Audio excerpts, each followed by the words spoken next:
¿Qué tal? ¿Cómo están todos ustedes? Sean muy bienvenidos a un nuevo informativo de CDLC Noticias. El día de hoy, para este primer bloque, nos acompaña el Seremi de Justicia y Derechos Humanos, José Tomás Bartolucci. ¿Cómo está, Seremi? Muy bien, Jenny, muy contento también por la invitación del Canal de la Costa para poder conversar temas que son tan interesantes para la ciudadanía. Qué bueno que lo toca y comencemos por preguntarle sobre el proyecto de la tobillera electrónica que está tan nombrado durante estos tiempos. ¿En qué consiste este proyecto, Seremi? Este proyecto consiste básicamente en adelantar el uso de la tobillera electrónica desde el momento de la condena a una fase temprana de la investigación. Nosotros sabemos, por un lado, que muchas veces un juzgado de familia o de garantía decreta la prohibición de acercamiento a una víctima de violencia intrafamiliar, en general de agresiones que se cometen, y también sabemos que muchas veces estas órdenes no son cumplidas y que muchas veces el agresor, a pesar de tener esta orden, se acerca a la vivienda de la víctima, al lugar de trabajo, y infiere amenazas y agresiones también contra la familia. Y por otro lado también sabemos que cuando se impone el momento de la condena, pueden transcurrir varios meses, incluso años, entre la formalización y la condena, y que es en ese lapso donde ocurren muchas veces los femicidios o las agresiones más graves contra la mujer. Qué bien que toca ese tema porque es casi un monitoreo telemático el que se pretende hacer con estas personas que están acusados por violencia intrafamiliar y que podrían de pronto bajar los niveles o las cifras tan grandes de femicidios que hemos visto en los últimos tiempos. Efectivamente, lo que ocurre es que muchas mujeres hacen la denuncia y a pesar de estar interpuesta la denuncia respectiva, se comete el femicidio porque está aún existiendo una prohibición de acercamiento. El agresor, como ya lo comentaba, se acerca a la víctima y en el fondo concreta la amenaza o en definitiva genera algún daño contra la víctima y también contra su familia. Entonces, el objetivo en definitiva es adelantar el uso de esta tobillera electrónica para que en la etapa de investigación y cuando se haya decretado la prohibición de acercamiento, el agresor, el victimario, ocupe esta tobillera y podamos tener conocimiento con precisión, en definitiva, cuando la persona haya incumplido esta orden que se ha decretado por un juzgado de garantía o por un juzgado de familia en caso grave, y tanto la víctima como carabineros puedan tener conocimiento de que se ha roto esta prohibición. Qué bueno que lo diga y también hacer hincapié, bueno, en las víctimas, porque muchas veces dicen por falta, de pronto no le dan importancia a un caso cuando pasa, pero que el gobierno esté impulsando estos proyectos para que lleguen también, acelere de pronto los procesos para que, bueno, cuando se esté investigando puedan ser un poco más ágiles. ¿Cómo le parece a usted que puede estar acelerando un poco este proceso, este proyecto que va a colocar estas tobilleras para las personas que realizan violencia intrafamiliar? Efectivamente genera este efecto y también probablemente va a generar el efecto de que las mujeres se van a atrever a denunciar. Hoy día hay muchas mujeres que ven cómo dentro de sus barrios, de sus sectores o tal vez conocidos o conocidas hacen una denuncia y lamentablemente está un papel de un juzgado que impone esta prohibición pero que no es cumplida y por lo tanto muchas mujeres se desalientan a denunciar. Con esto creemos también que muchas mujeres van a tener la seguridad de que estando denunciando y que con la formalización se usa la tobillera electrónica y que en definitiva si el agresor se acerca a la víctima o al lugar de trabajo, por ejemplo, se va a dar una alarma tanto al dispositivo celular de la víctima como también a carabineros. ¿Qué nos va a permitir esto? Que la mujer va a poder tomar el resguardo necesario y también su familia, pero que también carabinero va a estar alertado de la situación, va a poder actuar de manera oportuna, evitando alguna concreción de algún hecho de agresión y también que en definitiva, si es que se incumple con la prohibición, va a poder el juzgado de garantía revisar esta medida cautelar y tal vez imponer una aún más gravosa, como por ejemplo la prisión preventiva. El objetivo es que las mujeres cuando denuncian y se formalicen por un caso de agresión puedan en concreto tener la seguridad de que el agresor no se va a acercar y si se acerca va a poder guardar el cuidado necesario y carabineros también va a poder actuar oportunamente. Qué bueno que lo diga y también, bueno, las personas que nos están viendo es muy importante y relevante que se agilicen estos proyectos, que la Cámara Mixta lo apruebe, que siga avanzando porque en realidad el flagelo y los femicidios que uno ve y más que todo a nivel nacional son casos que preocupan. Yo creo que la preocupación y sobre todo en pandemia porque han aumentado los casos, si bien en otras oportunidades veíamos notas con la Seremi de equidad de género, los casos de violencia intrafamiliar durante la pandemia, cuando el núcleo familiar está en su casa, aumentó más. Efectivamente, han aumentado los casos y las denuncias por violencia intrafamiliar, por agresiones dentro del núcleo familiar, y por lo tanto estas son medidas que vienen a dotar de mayor seguridad, de mayor tranquilidad. Las mujeres han estado muchas veces en terreno en diferentes lugares de la región de Valparaíso, y la verdad es que comentan las mujeres que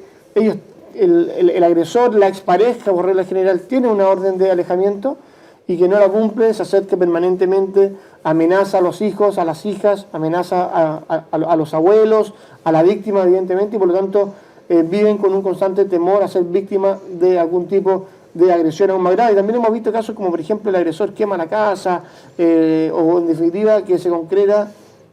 un hecho delictivo como, por ejemplo, un femicidio. Así que la idea es poder ir entregando un estatuto de mayor protección, de mayor seguridad a las víctimas de violencia intrafamiliar, porque sabemos que muchas veces se encuentran desoladas, se encuentran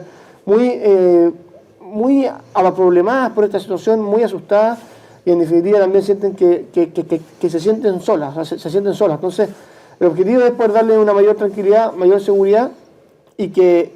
se sientan protegidas también por parte del Estado. Qué bueno que lo digas, Seremi. Y también, cambiando un poquito de tema, también tenemos otro tema muy importante que la gente tiene que saber, y es el proyecto que busca el Registro Nacional de Deudores. La importancia que tiene también para esas familias que tienen problemáticas, que no han podido de pronto durante pandemia tener un ingreso porque no está la persona ahí. Cuéntanos un poquito sobre ese proyecto. Efectivamente ocurre mucho, y también un tema que es muy conversado cuando uno va en terreno, las mujeres lo plantean muy seguido, que es las deudas que se generan como consecuencia de una pensión de alimentos que no es pagada. Sabemos que hay muchos hombres que tienen la obligación de pagar una pensión de alimentos por decreto de un tribunal de la justicia, de familia, y a muchos de ellos también, una parte importante cumple y paga habitualmente, oportunamente todas sus deudas, pero también hay un grupo que no paga sus deudas, que están en una situación de mora, de retardo, o derechamente nunca ha pagado una de las cuotas que tiene que pagar mensualmente. Y por lo tanto lo que queremos es poder generar una forma, un instrumento donde los hombres que deban pensión de alimentos sientan una presión y traiga consecuencias el no pago de la pensión de alimentos. Este Registro Nacional de Deudores de Pensiones de Alimentos no es solo un DICOM, no es solo un listado de quienes deben pensión de alimentos, sino que trae y va a traer ciertas consecuencias. Por ejemplo, quien quiera entrar a trabajar a la Administración del Estado, al Poder Judicial o al Congreso Nacional, para poder entrar o para poder ascender en un cargo o en un puesto de trabajo, va a tener que demostrar que no tiene deuda impaga, o que en definitiva va a tener que garantizar a través de un descuento en su remuneración el pago de la pensión de alimentos. También aquellas personas que vendan un auto o que vendan una propiedad, parte de esos dineros pueden ir como retención para el pago de la pensión. La clásica operación renta que se genera entre abril y mayo, todas aquellas personas que tengan también una deuda en este sentido de pensión de alimentos van a tener la retención de la devolución de impuestos. Lo vimos también, Jenny, a propósito de los 10%, que claro, se pudo generar una solicitud para la retención del pago cuando había deuda de pensiones de alimentos, y lo mismo hizo el gobierno a propósito del IFE o el bono clase media. También hubo una retención en parte de los dineros que se iban a entregar. Entonces, el objetivo es que muchas familias que hoy día lamentablemente no tienen el aporte económico para la manutención de los hijos y de la hija, puedan recibir en el fondo, dinero a través de una presión o de herramientas que les vamos a entregar para que los hombres sientan la necesidad, o no es que sientan la necesidad, sino que se vean en la obligación en realidad de cumplir con la deuda de pensión de alimentos. Pasa en muchas familias, pasa en todos los estratos sociales, pasa en todas las comunas de nuestra región de Valparaíso, que hay mujeres que no reciben la pensión de alimentos. Lo mismo que el tema anterior, que lamentablemente queda en un papel la obligación de pagar la pensión de alimentos, pero esta no se paga con la periodicidad o no se paga derechamente. Entonces, lo que queremos es que los hombres se vean en la obligación, porque, por ejemplo, para sacar pasaporte o para renovar el carnet para manejar, tengan que pagar y tener pagadas sus cuotas. Y qué bueno que se hagan estos mecanismos, porque en sí una forma de fiscalizarlos, por decirlo, de decirle, oye, de verdad, tienes que cumplir con esto. Efectivamente, porque también, Jenny, es muy importante que estos hombres, algunos tal vez no van a tener la posibilidad, o no tienen la posibilidad, y van a tener que ir nuevamente a Juzgado de Familia para pedir una liquidación, o tal vez una rebaja, pero todas aquellas personas que tengan una deuda de pensión de alimentos van a sentir que tienen una presión encima y que en definitiva están obligados a pagarlo. ¿Y por qué, Jenny? Porque esto no es un derecho de la madre o de la familia, es un derecho de los hijos, de las hijas en común que exista en esa pareja, porque aunque algunos, tal vez los que deben pensión de alimentos, no lo saben, quizás los hijos también se alimentan, hay que vestirse, se enferman, tienen que ir al colegio. En definitiva, hay un conjunto de gastos que genera un niño, una niña, un hijo, una hija, y que en definitiva es importante que ambas partes, ambos padres contribuyan a su crianza, a su formación, y por eso es importante que se generen estas herramientas para que no sea solo la mujer o la familia materna la que se lleva esta mochila tal vez muy pesada, sino que también el hombre contribuya a través de un aporte económico para la formación, para la crianza de los hijos. Tal vez si no quiere ir a verlo, bueno, también evidentemente es un hecho lamentable, pero la crianza de un niño, de una niña, corresponde a los dos progenitores.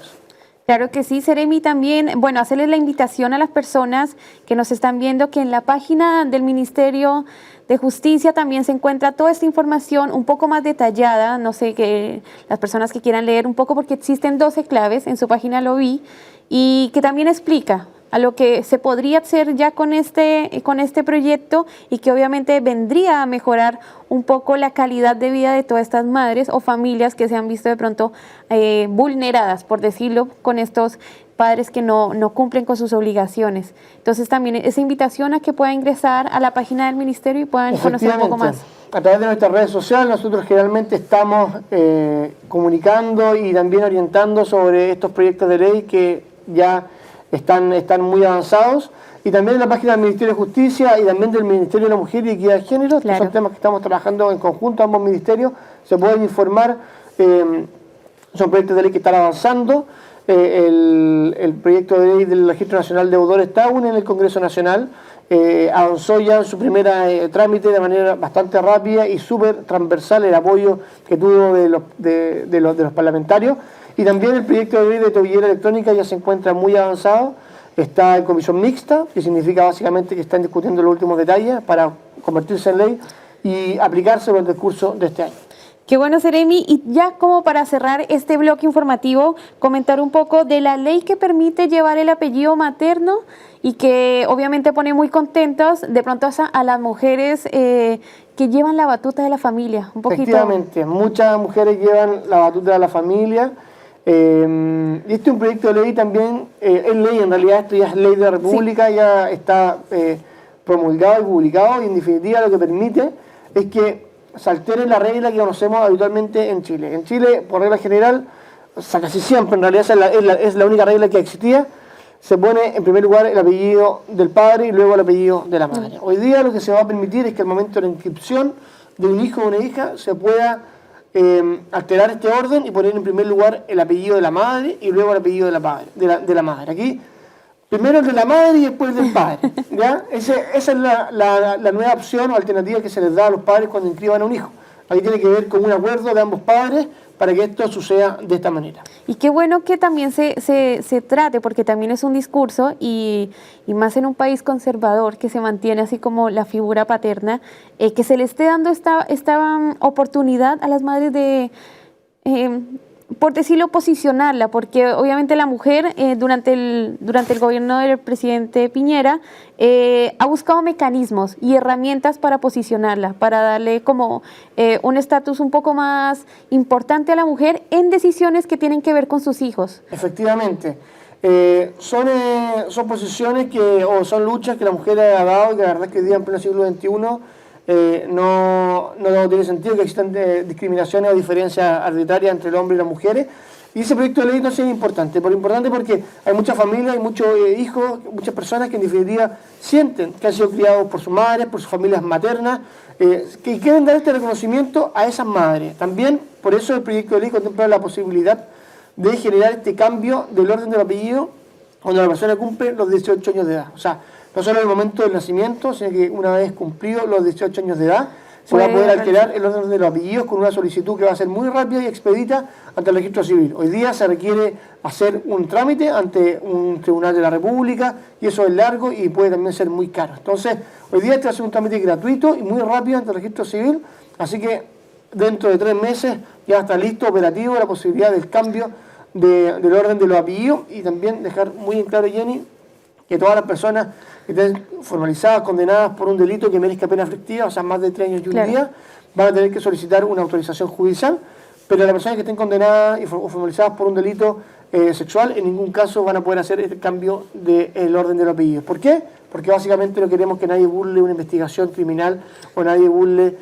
una investigación policial que se pueda estar llevando adelante. Claramente, Seremi, que se hagan todos estos cambios y que obviamente se posicione los derechos que tienen los ciudadanos a poder decidir por ellos. Muchísimas gracias por habernos acompañado, Seremi. Jenny, muchas gracias a ti por la invitación, Canal de la Costa también, muy agradecido y un gran abrazo a todos los televidentes de todo Quintero y de los alrededores. Qué bien, Seremi. Bueno, invitarlos también a ingresar para obtener más información a la página del Ministerio de Justicia y Derechos Humanos. Muchísimas gracias por habernos acompañado y los invitamos a una pequeña pausa de comerciales y en segundo regresamos con más información de nuestro informativo.